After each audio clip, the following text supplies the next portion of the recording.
நம்ம இந்த வீடியோவில் எந்த விஷயத்தை பற்றி பேச போகிறோம், யாரை பற்றி பேச போகிறோம் அப்படின்னு சொல்லி கேட்டிங்கன்னா, தளபதி விஜய் இருக்கார் இல்லையா, அவர் வந்துட்டு அரசியலுக்கு வரப்போகிறாரு அப்படின்ற பேச்சு பார்த்தோம் அப்படின்னா, கடந்த ஒரு வருஷமாகவே ரொம்ப பெரிய பரபரப்பு அப்படின்றதெல்லாம் ஏற்படுத்தி இருந்துச்சு. இப்போ நாடாளுமன்ற தேர்தல் வேலை நெருங்கிக்கிட்டு இருக்கிறதுனால பார்த்தோம் அப்படின்னா, ஒரு பக்கம் பாஜக இருக்காங்க இல்லையா, அவங்கள பொறுத்த வரைக்கும் ராமர் கோயில் திறப்பு அப்படின்றதையே பார்த்தோம் அப்படின்னா, அவங்க அரசியலாக தான் பண்ணியிருக்காங்க. ஸோ இதனால் பார்த்தோம் அப்படின்னா, இந்த டைம் எப்படி நம்ம வின் பண்ணிடலாம் அப்படின்ற ஒரு நம்பிக்கையில் இருக்காங்க. அதே அகேன்ஸ்டாக பார்த்தோம் அப்படின்னா, காங்கிரஸ் இருக்காங்க இல்லையா, ஒரு பிரம்மாண்ட கூட்டணி அப்படின்றத உருவாக்கியிருந்தாங்க. ஆனால் இப்போ அந்த கூட்டணியிலேருந்து பார்த்தோம் அப்படின்னா ஒவ்வொரு கட்சியாக சரிய ஆரம்பிச்சிருக்கிறதுனால அவங்களுடைய கூட்டணி அப்படின்றது சரிய ஆரம்பிச்சிருக்கு.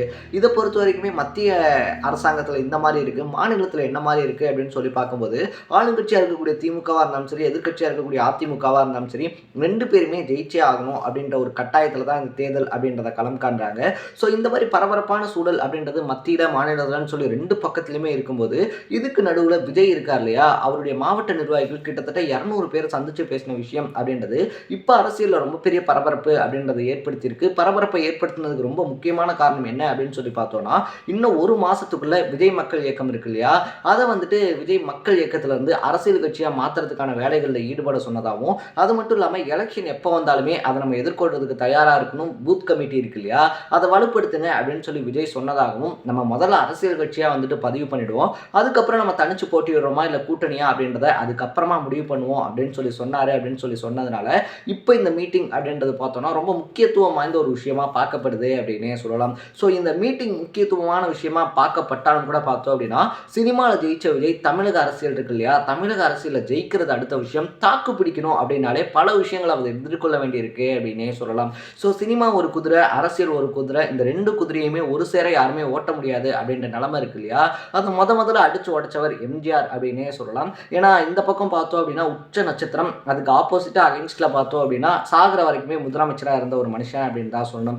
ஸோ அதுக்கப்புறமா அந்த குதிரை அப்படின்றது ஒரு 50% சரியாக ஓட்டினது நம்ம புரட்சி கலைஞர் விஜயகாந்த் இருக்கார் இல்லையா, அவர் தான் அப்படின்னே சொல்லலாம். ஸோ எம்ஜிஆர், புரட்சி கலைஞர் விஜயகாந்த் இந்த பீரியட்குள்ளே பார்த்தோம் அப்படின்னா நிறைய ஆக்டர்ஸ் கட்சி ஆரம்பிச்சிருக்காங்க. சிவாஜி கணேசனாக இருந்தாலும் சரி, பாக்கியராஜ் அவர்களாக இருந்தாலும் சரி. ஸோ இந்த மாதிரி நிறைய ஆக்டர்ஸ் பார்த்தோம் அப்படின்னா கட்சி அப்படின்றத ஆரம்பிப்பாங்க, அதுக்கப்புறம் இருந்த இடம் தெரியாமல் போயிடும். ஸோ இந்த மாதிரியான ஒரு சுச்சுவேஷன் அப்படின்றதுல விஜய் அரசியல் கட்சி அப்படின்றத ஆரம்பிச்சார்னா, விஜய் தெரிஞ்சுக்க வேண்டிய 10 விஷயங்கள் அப்படின்றது என்ன, இந்த 10 விஷயத்தை தெரிஞ்சால் மட்டும்தான் தமிழக அரசியல் இருக்கு இல்லையா, அதில் விஜய் தாக்கு பிடிக்கவே முடியும் அப்படின்னே சொல்லலாம். ஸோ அந்த 10 விஷயங்கள் தான் என்னென்ன அப்படின்றத நம்ம தொடர்ந்து பேச போகிறோம். அதுக்கு முன்னாடி நம்ம சேனலுக்கு நீங்கள் புதுசாக வந்திருந்தீங்க அப்படின்னா இதே மாதிரி அப்பப்போ அப்டேட்டாக போயிட்டு இருக்கக்கூடிய விஷயங்கள் இருக்கு இல்லையா, அது கரண்ட் அஃபேர்ஸாக இருந்தாலும் சரி, பாலிடிக்ஸாக இருந்தாலும் சரி, ஸ்போர்ட்ஸாக இருந்தாலும் சரி, இதே மாதிரி அப்பப்போ அப்டேட்டாக போயிட்டு இருக்கக்கூடிய விஷயங்களை நீங்கள் தொடர்ந்து தெரிஞ்சுக்கணும் அப்படின்னு ஆசைப்பட்டீங்கன்னா மறக்காமல் நம்ம சேனலை சப்ஸ்கிரைப் பண்ணிடுங்க. So first of all Vijay பண்ண வேண்டிய முதல் விஷயமே அரசியல் கட்சியாக பதிவு பண்ணுறதுக்கு முன்னாடியே பார்த்தோம் அப்படின்னா மாவட்ட செயலாளர்கள் அப்படின்ற அந்த ஒரு பொறுப்பு இருக்கு இல்லையா, அது யார் யாருக்கு போகுது அப்படின்றத டிசைட் பண்ணணும் அப்படின்றதான். ஏன்னா கட்சி தொடங்குறதுக்கு அப்புறமா அதை வந்துட்டு கொடுத்துக்கலாம், இல்லைன்னா கட்சி தொடங்கினதுக்கு அப்புறமா அதை விவாதிச்சுக்கலாம் அப்படின்னு சொல்லி இருந்தோம் அப்படின்னா கண்டிப்பாக அந்த இடத்துல மோதல் அப்படின்றது ஏற்படுறதுக்கான வாய்ப்புகள் நிறையவே இருக்குது அப்படின்னு தான் சொல்லணும். ஏன்னா விஜய் இருக்கார் இல்லையா, அவருடைய சாய்ஸை பொறுத்த வரைக்குமே பார்த்தோம் அப்படின்னா யாராக இருப்பாங்க அப்படின்றத தாண்டி புஷ்ய ஆனந்த் வந்துட்டு யாருக்கு சொல்கிறாங்களோ அவங்களுக்கு தான் அந்த பதவிகள் கிடைக்கும் அப்படின்றதுனால அதில் யார் அவர் செலக்ட் பண்ண போகிறாரு அப்படின்றதும் இருக்குது. ஏன்னா கிட்டத்தட்ட இந்த மாவட்ட செயலாளர்கள் அப்படின்ற போஸ்டிங் அப்படின்றது பார்த்தோன்னா இந்த விஜய் மக்கள் இயக்கம் பல வருஷங்களாக வந்து இருந்துக்கிட்டே இருக்கு இல்லையா, இதில் பல வருஷங்களாக எதையுமே எதிர்பார்க்காம வேலை செஞ்சவங்க இருப்பாங்க, விஜய் தான் உயிர் அப்படின்னு சொல்லி நினச்சவங்க இருப்பாங்க. ஸோ கட்சி ஆரம்பிக்கிறதுக்கு முன்னாடியே இந்த மாவட்ட அளவிலான பொறுப்புகளுக்கு யாரை போட போகிறாங்க அப்படின்றது ரொம்ப முக்கியமான விஷயம். என்னப்பா இதை வந்துட்டு விஜய் யோசிச்சிருக்க மாட்டாரா அப்படின்னு சொல்லி கேட்டோம்னா கண்டிப்பாக யோசிச்சிருப்பாங்க. பட் யோசிச்ச விஷயம் கரெக்டாக வந்துட்டு செயல்படுத்தப்படுதா அப்படின்ற ஒரு கேள்வி இருக்கு இல்லையா. ஏன்னா இந்த விஷயத்தில் சின்ன குளறுபடி ஆயிடுச்சு அப்படின்னாலும் கூட பல வருஷமாக விஜய் மக்கள் இயக்கத்தில் இருக்கக்கூடியவங்க இருக்காங்க இல்லையா, அவங்க அதிருப்தி அப்படின்றத வெளிப்படுத்திடுவாங்க.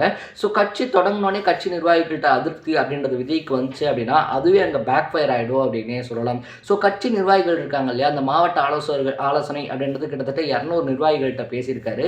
இந்த 200 நிர்வாகிகளில் மாவட்ட செயலாளர்களாக சூஸ் பண்ண போகிறாங்களா, இல்லை அது என்ன பேசிக்கில் சூஸ் பண்ண போகிறாங்க, அவங்களுக்கான தகுதிகள் என்னென்னவா வரையறுக்கப்பட்டிருக்கு அப்படின்ற மாதிரி எக்கச்சக்கமான கேள்வி இருக்குது. ஏன்னா வரப்போகிற நாடாளுமன்ற தேர்தலிலே பார்த்தோம் அப்படின்னா நம்ம தனிச்சு போட்டிடுறோமா இல்லை கூட்டணியா அப்படின்றத முடிவு பண்ணிக்கலாம் அப்படின்னு சொல்லி சொன்னதாக ஒரு பேச்சு இருக்கிறதுனால கண்டிப்பாக எலெக்ஷன்னா செலவு பண்ணாமல் வின் பண்ண முடியாது அப்படின்றது விஜய்க்குமே நல்லாவே தெரியும். ஸோ மாவட்ட செயலாளர்களாக யார் இருக்க போகிறாங்க அப்படின்றது ஒரு ரொம்ப பெரிய முக்கியமான ரோல் வகிக்கும் இந்த விஜய் மக்கள் இயக்கம் அரசியல் இயக்கமாக மாறுறதில்ல அப்படின்னே சொல்லலாம்.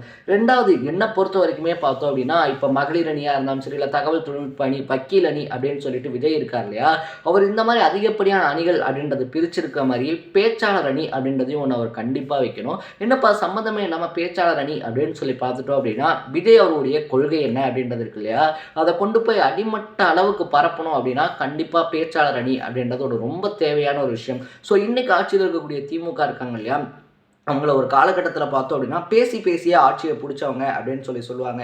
ஏன்னா, அன்னைக்கு வந்து பார்த்தோம் அப்படின்னா, காங்கிரஸ்ல ரொம்ப பெரிய பீக்ல இருக்கும்போது, திமுக வந்துட்டு பார்த்தோம்னா, டெய்லி சாயந்தரத்துக்கு ஒரு 6:30 மணிக்கு மேல என்னென்ன மாதிரியான விஷயங்கள்லாம் திமுக செய்யும், ஏன் திமுகவை ஆதரிக்கணும் அப்படின்னு சொல்லிட்டு, தொடர்ந்து அடிமட்ட மக்கள் கிட்ட பார்த்தோம் அப்படின்னா, அந்த கான்டாக்ட் அப்படின்றது இருந்ததுனால தான், அவ்வளோ பெரிய யானை மாரி இருந்த காங்கிரஸ் அப்படின்றத வீழ்த்திட்டு, அதுக்கப்புறமா திமுக ஆட்சிக்கு வந்தாங்க.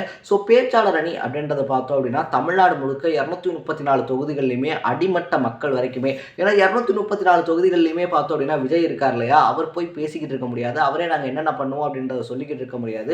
மேபி பொதுக்கூட்டங்களில் பேசலாம், இல்லைன்னா கட்சி ஆரம்பிக்கக்கூடிய அந்த மாநாட்டில் பேசலாம். ஆனால் தொடர்ந்து பேசுகிறோம் அப்படின்ற பட்சத்தில் தான் பார்த்தோம் அப்படின்னா மக்கள் இருக்காங்க இல்லையா, அவங்கள்ட்ட ஒரு விழிப்புணர்வு அப்படின்றத ஏற்படுத்த முடியும் அப்படின்னு சொல்லலாம். மூணாவது விஷயம், விஜய் என்ன பண்ண போறாரு அப்படின்ற விஷயம் இருக்கு இல்லையா. ஸோ அந்த கட்சி அதை பண்ணாங்க, இந்த கட்சி இதை பண்ணாங்க அப்படின்னு சொல்லி விஜய் குறை சொல்லிட்டு இருக்க அந்த டைமை யூஸ் பண்ணி பார்த்தோம் அப்படின்னா, நாங்கள் ஆட்சிக்கு வந்தால் இதெல்லாம் பண்ணுவோம் அப்படின்ற விஷயம் இருக்கு இல்லையா.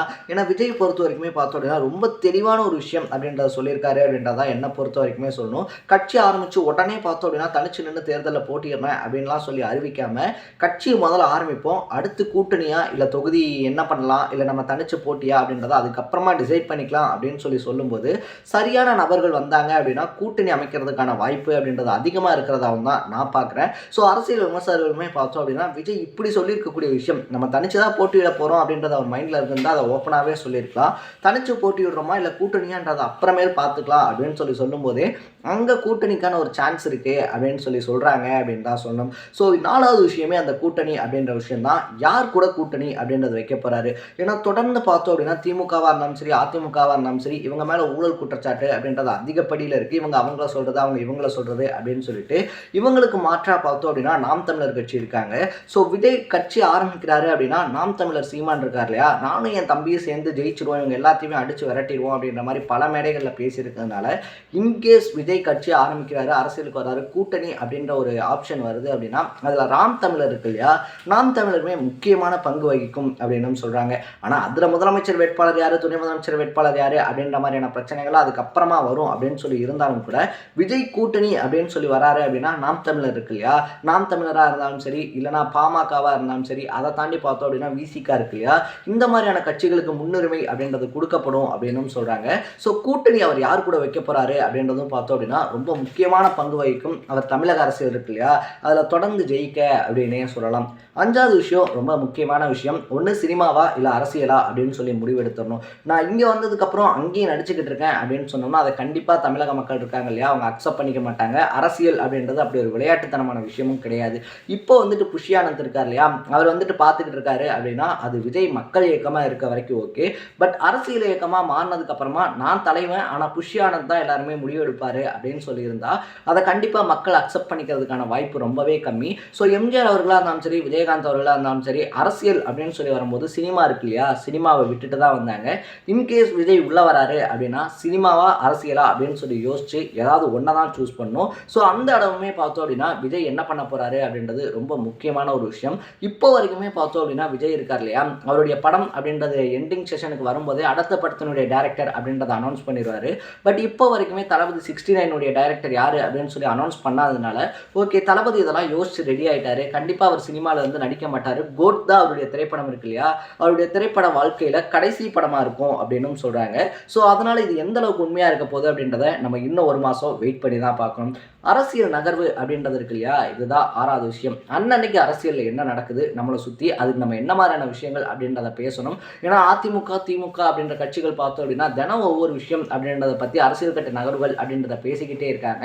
ஸோ நம்ம இதில் என்ன மாதிரியான ரோல் அப்படின்றத வகிக்க போகிறோம் அப்படின்றதுக்கு முன்னாடி நம்மளை சுற்றி என்ன நடக்குது அப்படின்ற விஷயம் இருக்கு இல்லையா, அது விஜய் அவர்களுக்கு தெரிஞ்சிருக்கணும். ஸோ அந்த மாதிரி ஒரு அணி அப்படின்றது கட்டாயமாக விஜய் பக்கத்திலே இருக்கணும் அப்படின்னே சொல்லலாம். விஜய்க்கு அரசியல் பற்றின நாலேஜ் அப்படின்றதெல்லாம் இருந்தாலும் கூட அவரை கைட் பண்ணுறதுக்கான ஆட்கள் இருக்காங்க இல்லையா, சீனியர்ஸ் அப்படின்றவங்க கண்டிப்பாக தேவைப்படுவாங்க. அது புஷி ஆனந்தா மட்டும் இருந்தால் பத்துமா அப்படின்னு சொன்னோம்னா, அவர் அவருக்கு இருக்கக்கூடிய அரசியல் ஆளுமையாக இருந்தாலும் சரி, இல்லை அவருக்கு இருக்கக்கூடிய அரசியல் அறிவாக இருந்தாலும் சரி எந்த அளவுக்கு இருக்குன்னு நமக்கு தெரியாது. ஆனால் மற்ற கட்சிகள்லேருந்து பார்த்தோம் அப்படின்னா விஜய் கட்சி ஆரம்பித்தார்னா கண்டிப்பாக மூத்த நிர்வாகிகள் வருவாங்க அப்படின்ற ஒரு டாக்கும் இருக்குது. ஸோ அதில் நல்ல நிர்வாகிகள் இருக்காங்க இல்லையா, அவங்கள தேர்ந்தெடுத்து விஜய் அவங்க பக்கத்தில் வச்சுக்கக்கூடிய விஷயம் அப்படின்றது கண்டிப்பாக அவருடைய அரசியல் கேரியர் அப்படின்றது ஒரு ரொம்ப பெரிய க்ரோத்தாக அமையும் அப்படின்னு தான் சொல்லணும். இதுக்கப்புறமா தான் 7வது விஷயம், யார் டார்கெட் அப்படின்ற விஷயம் இருக்கு இல்லையா.